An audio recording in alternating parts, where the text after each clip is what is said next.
జానపదం కొత్త ఆట నేర్చిందా పాపలాంటి లేత పదం పాఠశాలగా కూనలమ్మ జానపదం పల్లె దాటి వచ్చిందా చవళిల జానతనం పాట చూపగా కుంచెలో దాగే చిత్రాలు ఎదురొచ్చేలా అంతటా ఎన్నో వర్ణాలు మంచులో దాగే చైత్రాలు బదులిచ్చేలా ఇంతలా ఏవో రాగాలు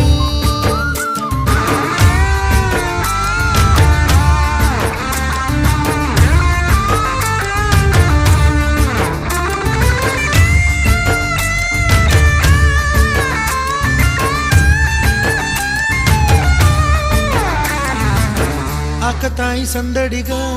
ఆగలేని తొందరగా సాగుతున్న ఈ పయనం ఎంతవరకో రేపు వైపు ముందడుగా లేనిపోని దుందుడుగా రేగుతున్న ఈ వేగం ఎందుకొరకో